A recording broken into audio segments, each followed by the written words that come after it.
ค่ะมาติดตามในช่วงรวมใจไทยหนึ่งเดียวนะคะมื้อนี้เดี๋ยวจะพาคุณผู้ชมไปเบิงเรื่องของการลงพื้นที่ของทางรัฐมนตรีซอยว่าการกระทรวงกลาโหมค่ะเพื่อได้ลงพื้นที่ไปที่จังหวัดร้อยเอ็ดนะคะไปทำบุญทอดผ้าป่าสามัคคี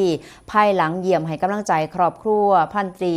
จิรายุสิงห์อ่นนะคะวีรบุรุษผู้กล้านั่นเองค่ะโดยที่วัดอโศกวารามร้อยเอ็ดนะคะพลโทอดุลบุญธรรมเจริญรัฐมนตรีซอยว่าการกระทรวงกลาโหมก็ได้เดินทางลงพื้นที่ที่อำเภอศรีสมเด็จจังหวัดร้อยเอ็ดร่วมทำบุญทอดผ้าป่าสามัคคี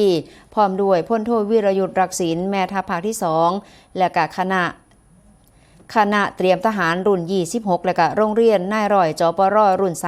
37ภายหลังรัฐมนตรีซอยว่าการกระทรวงกลาโหมก็ได้ลงพื้นที่เยี่ยมให้กำลังใจกำลังพลและก็ครอบครัวที่สูญเสียณอำเภอหนองพอกและก็อำเภอจตุรพักษ์พิมานจังหวัดร้อยเอ็ดโดยได้สอบถามถึงความเป็นอยู่ปัญหาและก็ความต้องการของครอบครัวพร้อมกับย้ำว่ากระทรวงกลาโหมและก็หน่วยงานที่เกี่ยวข้องจะบ่ทอดทิ้งกำลังพลและก็ครอบครัวดำเนินการเร่งประสานดูแลซอยเหลือด้านสิทธิและก็สวัสดิการการเยียวยาตามระเบียบอย่างเต็มที่ซึ่งกองทัพบกก็ยังคงห่วงใยพร้อมกับดูแลครอบครัวกำลังพลอย่างต่อเนื่องตลอดไปซึ่งทางรัฐมนตรีซอยว่าการกระทรวงกลาโหมเพิ่นก็ได้มอบของที่ระลึกและก็กระเช้าของขวัญปีใหม่ปี